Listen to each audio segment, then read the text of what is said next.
Hey, what's up, people? Welcome back to my channel. And if this is the first time that you've ever seen me, my name is Desmond Z.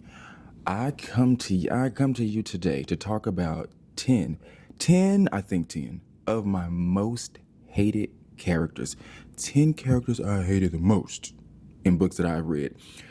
That's all the introduction we need. We're gonna get right into it. Let's go. Real life. That is a book that so many people love. That is a book that so many people love. Every time I hear somebody talking about that book, it's like, oh, I love this book.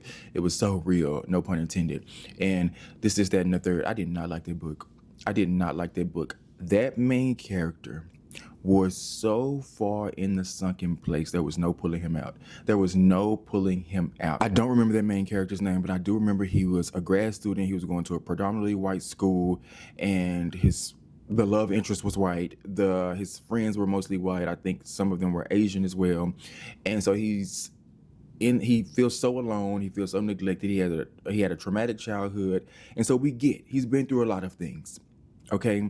But he complained and he complained and he complained about no one understanding him and not being able to relate to anybody, and how he dealt with racism and bigotry and this, that, and the third. And what do you expect when you surround yourself with nothing but people that look nothing like you, that have lived completely different lives? What do you expect? And he kept putting himself in these situations. He's dealing with a man who treated him like shit, because I think that man was in the closet. And if you're in the closet, okay, that's your business. No one can tell you when or where to come out. Okay? Nobody. That is your decision. But when that infringes upon other people's lives,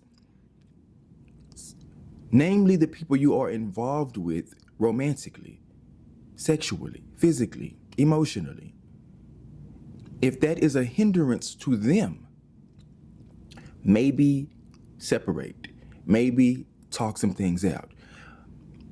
Why are we dealing with this man who's physically, emotionally abusive? Like, let him go. Let him go. Okay? It's like this man, he kept putting himself in these situations to be treated like shit. At what point do we learn, brother? At what point do we learn? Like, I hated how that entire book, it was spent with that man letting everybody step on him and walk over him. You walking down the street, walking down the sidewalk, and you're like, oh, there's nobody here. I'm dealing with all these people that don't, and then you gazing over them and say, oh, I see this black girl, and she's with, I don't know if she was with other black people or whatever, and it's this, that, and the third, and they look so happy, So it is people. There are people here that you could possibly make a connection with. I'm not saying just because they black, you're going to automatically make a connection with them. Do I make a connection with every black person I see? No, I do not. It's impossible. But if the blackness is something that you are missing in your life because you are the only black person in your group, and there are things that you have been through in life, things that you go through in life that they don't understand, and you are wanting to make a connection with other people that look like you, maybe give it a try. Maybe give it a try and not just whine and cry about it for the whole book. And yeah, that made me mad. It pissed me off. We spent this entire book, just that man, that he wasn't worth it. Like, nobody is worth it. You being mentally, physically abused or whatever. But surely not this stringy haired, lanky, raggedy jean wearing ass motherfucker. Like, please. We have to stop. We have to stop. Okay? And like, okay, I know we all go through things and sometimes it takes us a while to see the light, but please, there also comes a time for tough love, and it's like, okay, baby, sometimes you gotta screw the bulb in yourself. If you ain't seeing the light, change that motherfucking bulb or something. Open the window. Let the shades up. Culpability. That is, how did I say that? Culpability. Culpability. Culpability. Culpability. Culpability? Culpability. That is a book about a family. It's about a family. They are on their way to their son. I think his name was Noah. Okay, so we have the dad, the mom, the son, and two daughters. Yeah. A family of five. They're on their way to the son's lacrosse game, and they are in a self-driving car. The dad is a lawyer. The mom works in tech. And of course, okay, we have the teenage son. He plays lacrosse. He's like 17. And then the two younger, teens, preteens in the back seat with the mom. And the dad is in the passenger seat on the laptop working. Mom is in the back seat on the laptop working. Son is just letting the car drive itself. It's a self-driving car. They get into an accident with another vehicle. The two people in that vehicle die. It's not a spoiler, it's in the synopsis. Who's at fault? Is it technology's fault? Is it the family's fault because they're in a self-driving car and they're letting technology, fully control this? So we spend this novel with this family as, secrets come out from each one of them. They're all feeling guilty. Who did it? Who's wrong? Da da da da da. Fine and dandy. My problem was this book was told from the point of view of the dad, okay? And I have never met somebody, I keep saying meet. I have not met these people. I read about them. See, that's how you know. That's how you know when you be into the books. They feel like real people. That's why y'all need to read more. Okay, the people need to, literacy is at an all-time, literacy rates are at an all-time low, and we need the people to read. Anyway, this main character, I spent more time listening to him brag about his son's physique than anything else. Anytime he mentioned the son, he was talking about his washboard abs and his broad shoulders and his is such an amazing athlete and he's a beautiful young man. And like, we need to call CPS. We need to call the people on this man. Why are we steady bragging about how good your son look? Your 17-year-old son. It's already weird. We spent, like, every time he brought that man up, I was like, what's wrong with this man? Check his files. Check his records. Because, like, what are we doing here? Also, for the first 50% of that book, wasn't really the shit happening also. So that didn't help the case in it either. As you're reading, I'm like, he wants to be his son, basically. You can tell he's living through his son. He feels inadequate. He feels less than. He's basically jealous of his wife's career, even though her and her family, they are, very much the waspy type, and they look down on other people for their careers and this, that, and the third. At least the wife's siblings do. So he does feel inadequate, and that's your own fault. That's your own fault. Let your wife be successful, okay? You're a lawyer as well. Like, even if you was down sweeping trash on the street, be proud of who you are. A job is a job. A job is a job, okay? But it's not our fault you feel inadequate. So he's living through his son and seeing how his son is confident and bold and sure of himself overly because of his father. But still, that man was weird. That man was very weird. Middle Spoon. I just finished this book last night, and it had a very strong influence on me wanting to do this video, because this was one of the most annoying characters I have ever had to endure. Our main character goes unnamed. The book is written in the form of emails that he is writing, but not sending, like just email drafts to his ex-boyfriend because they've just broken up. Now, mind you, the main character is married, okay? He's married, and the man that he's married to, they share 2 children together, okay? Okay, so he's in a polyamorous relationship, and I use that term very lightly because although it is true, at the same time, he's the only one engaging in the polyamory. He's the only one engaging in the polyness, so to speak, because his husband is not out seeking anybody else. The boyfriend that our main character has is not seeking anybody else. He wants to be with our main character, but the reason they break up is because he's like, I want you to myself. That's not a spoiler. He's like, I want you to myself, but the man is married. He got 2 kids. He's like, I'm not leaving my husband, and I'm not leaving my children. So the man is in therapy, and he starts drafting these emails to his ex-boyfriend, Ben, because he just cannot cope. He cannot deal. So he can't say all these things to Ben, so he just writes these emails, okay? It's mind-blowing to me because, for one, he's also one of those people who he complains about being surrounded by whiteness because his husband is white. The boyfriend is white. His children go to predominantly white schools, and I'm a brown man surrounded by all these white people and racism and You've chosen this. You've chosen this life. And they say you can't help who you fall in love with, okay. But you got a white husband, a white boyfriend, you send your kids to a predominantly white school, and you're engaging with all these white people. You have to diversify your life, sweetheart. If no one else is going to do it, it has to be you. It's your life. Don't you forget. Like, that's one. And number two, is it really, have you taken into consideration that nobody else wants this life?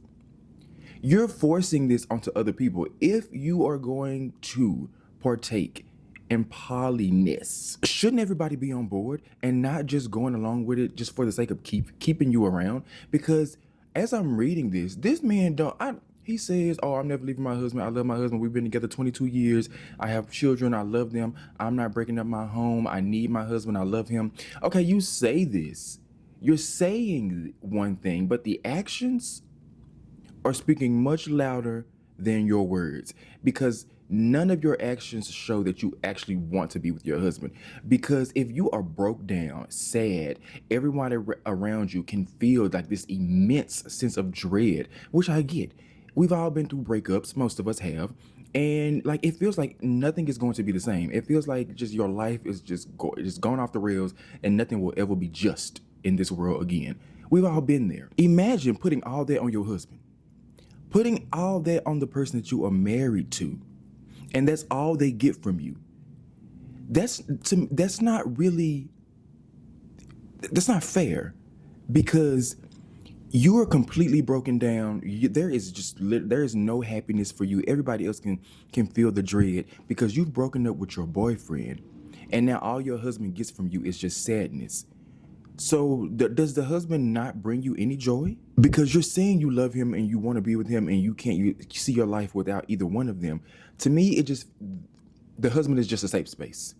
You know he's going to be there. The children need you, and that's just a safe space. You actually really want to be with the boyfriend. I feel like everybody here should be on the same page, and to me, everybody's not, because the boyfriend broke up with you because they didn't want to share you. They keep asking you to leave your husband and your kids. So why are we forcing everybody into this? It was too much. It was just one of the most annoying people. Not a Happy Family. I've talked about this book before. One, everybody in this book was stupid. Everybody was dumb. Everybody pissed me off, but nobody did more than the brother in this. If you don't know what this book is about, there are 3 siblings, I believe, in this book, and their parents come up dead, right? And they are the prime suspects, and we're trying to figure out what happened. Who killed mama and daddy? Who did it? And the brother is one of the biggest buffoons that I've ever had to endure. Yeah, I don't remember the brother's name at all. Catherine, Ted? I think it was, Ted was the brother. I think it was Ted. That don't matter. Either way, he was so dumb, it was funny. And idiot. Yellowface. Now, I know we're supposed to dislike the main character in this. Like, some characters are written for us to dislike. I understand that. I know. The main character in this is written for us to dislike. She is a white woman. She has stolen her Asian friend's manuscript and passing it off as her own, and lying about her identity, using a racially ambiguous name, da da da da. I hated this main character so much that it interfered with my reading experience. It interfered with the enjoyment of me reading this book. Like, I know I'm supposed to be hating this character. I'm supposed to dislike her. She's doing a lot of things that are wrong. I don't do well with somebody just blabbering on and on and on and on and on and on, and we're just in their heads so much. Like, please let me out. Mama, we're trapped up in this bumba. Like, please, like, let me out immediately. So yeah, like, did a great job with what they were supposed to do while writing this and making a character that I hated so much. Like it really did. Like, and I understand, I try to step back and go, objectively, great book. But when my feelings get involved and my reading experience, my enjoyment, it's like I can't be stuck in some annoying, hateful person's head for too long. Because then it's like, no, I can't do it. I can't do it. Another shared opinion book. Everyone here is lying. Everyone here is also stupid. Everyone here is also dumb. I don't think there was one character I liked in this book. Not a one. Not a one. Not a one. Everybody does the most outlandish things. Everybody does the most off-the-wall, dumb, batshit crazy shit in this book. It's like no one in their right mind would do or say this. No person, no adult person with a brain thinks in this manner. Everything was illogical. Everything and everyone. Grown. Sometimes my annoyance, sometimes my hate comes from a place of love, comes from a place of care, of tenderness. And that is how I felt about Grown. Sometimes a character is written and they do dumb stuff. This is also a YA novel. You have the teen angst in here. You have the teenager who's growing and learning and trying, they're rebelling and they're doing things and they think they know everything. So Enchanted is this young girl. She gets wrapped up in this guy Corey's world. He's a famous R&B superstar and he is a horrible person. He is a bad person. And Enchanted made me so angry. And I knew this was the point of the story. She was a young girl. She's being taken advantage of. And it was just like reading from a big brother's point of view. And I was like, girl, please, what are we doing, sister? Sister, listen to me. Let's listen to the song in March. Sometimes I surprise myself. But yeah, would I recommend this book? Of course I would. Because like I said, not all characters that are annoying are like bad people, and sometimes they're written to be that way. So I get why this story is written this way. You get why this character is the way she is, and you watch her on this journey as she grows, as she learns, sadly the hard way, as a lot of us have to learn. It's a shame you have to learn the hard way. Now I have to take my love away. Classic. I saw my girl was releasing a memoir. Please. It's a good time for Brandy fans. The River is Waiting. That book is about a man who his entire life comes. Wait, I gotta hold the microphone. I forgot I had to hold the microphone. The River is Waiting. That book is about a man whose entire life comes crumbling down when him and his family suffer a tragic accident. I don't want to tell you what it is. It would spoil things, but just know it's a very tragic accident. Happens at the very beginning of the book, and now he's in jail, and his life is completely, flipped upside down. Granted, it was an accident. He still ends up in jail, though. That is not a spoiler. That is in the synopsis. You're supposed to feel sympathetic for this man. You're supposed to feel sorry for this man. But I walked away angry at him. I walked away tired of him. I was sick of him. Like, he's I think 30 something. He's in jail, and he's like, oh, non-white people do get disproportionately locked up.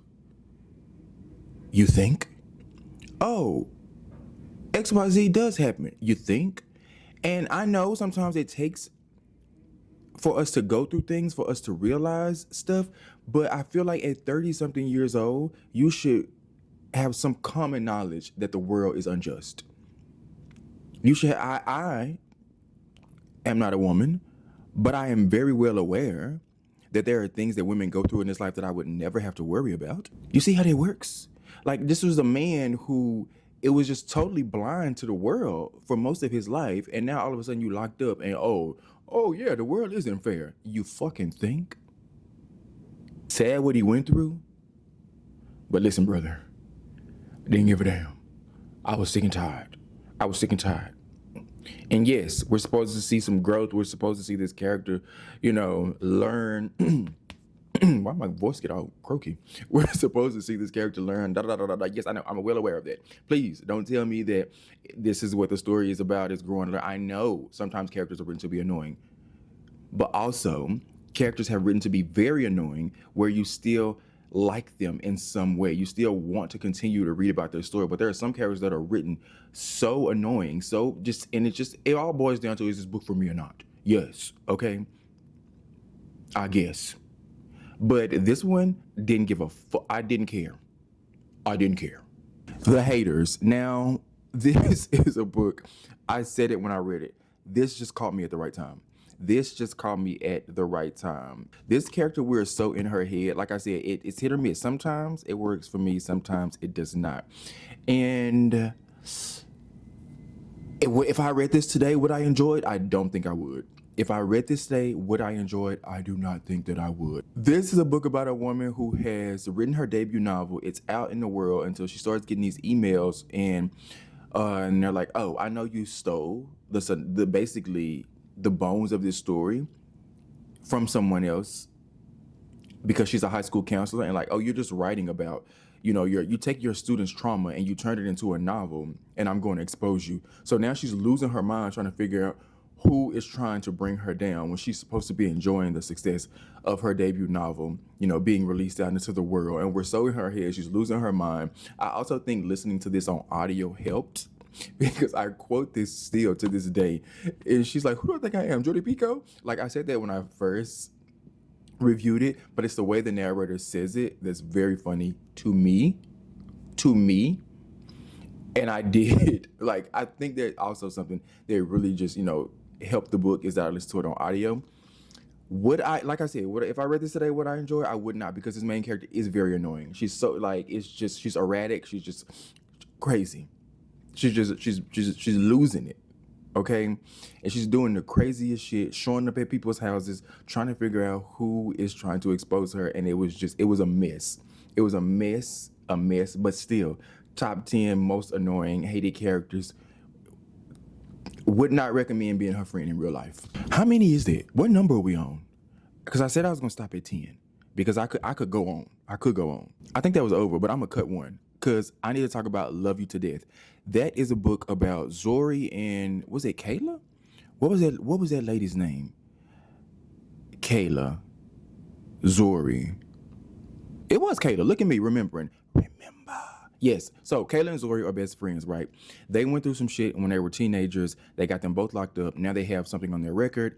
And, of course, being an ex-con limits you when it comes to jobs, and people judge you based off that, right? So now they are housekeepers at this hotel in their town in Georgia. And Zori is the type of friend who does batshit crazy stuff all the time, and she just expects everybody around her to clean up her mess. Her and Kayla are roommates. They live together, and that's what roommates are, Desmond. Why did you need to explain that afterwards? But they live together.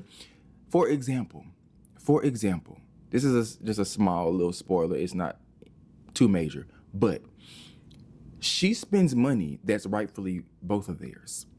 Okay, she gives this money away, and she's like, "Oh, it'll be fine. It's okay. We're gonna be all right." No, sister. No. I don't fuck with people's money. Okay, I don't care how close you are to me. I don't care how much I know you love me, you care about me. I am not messing with other people's money. Okay, Zori is the type of person that does stuff like that, and she just expects you to pick up the slack and clean up her mess. They go to this wedding, right? First mistake. Antebellum themed wedding. 2 black women going to an antebellum themed wedding. They trying to pull off this little gimmick, this little heist that they've been doing at weddings. And they're like, "Oh, this is the last one. We just got to get this money, blah, blah, blah, blah, blah." Things go awry. All of a sudden, they on the run. It's Thelma and Louise, the dumb version. Because every possible thing that could go wrong goes wrong. Bodies are piling up. Zori keeps doing stupid shit. Kayla is there. "Oh, that's my girl. I love her. I ain't gonna never turn my back on her." And da. No matter what she does, Kayla is just there. And I'm like, "Girl, you stupid." At this point, Zori, I don't even blame Zori no more. Zori just blow up the whole nation. And Kayla gonna say, "Hey, that's my girl. I gotta have her back." Stupid. Dumb. There's a point in a relationship, romantic, platonic, no matter what it is, where we have to draw the line. We have to draw the motherfucking line. We got to cement that bitch down, tape it down, staple it, make sure that line don't move.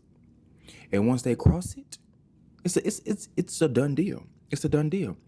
But for Kayla, she just kept going, no matter what. And I'm like, nobody is this dumb. Nobody can be this dumb. Can they? I guess they have to be for people to make up stories about them. Like I said. There are characters that are so far-fetched and just so I don't know. I don't know what to say because like it ruins the reading experience. Like objectively, I know people in the world like this exist and we're creating stories centered around them, but like I need someone to root for in a book for me to still be able to enjoy it. I need to like have it got to I got to be laughing. I have to be in on it, something. But it was just like when people make so many decisions that just make me angry and angry and angry and angry. I'm like, I don't want to continue this. Like there was nothing in that. There was nothing redeemable about these characters. Neither one. Okay, and it made me so angry. So I think I'm gonna stop there. I think that's 10. I'm pretty sure there's more than 10. The anger, the annoyance, it rose, it bubbled up. I had to keep going. I could keep going, but I won't. Maybe I'll do a part two. Who knows? But those are some of the characters that I've read about that are at the top of my list when it comes to hatred, when it comes to annoyance. Let me know down in the comments some of yours. Do you that if you're reading about a character and they are so far up on the annoyance level, does it hinder your reading experience? Are you able to step back and say, oh, objectively, that's a good book, but the character, their story, or whatever, it was annoying? Or let me know. Let me know down in the comments. Okay. Subscribe if you're not subscribed. Give the video a thumbs up if you enjoyed it. I'll see you in my next one.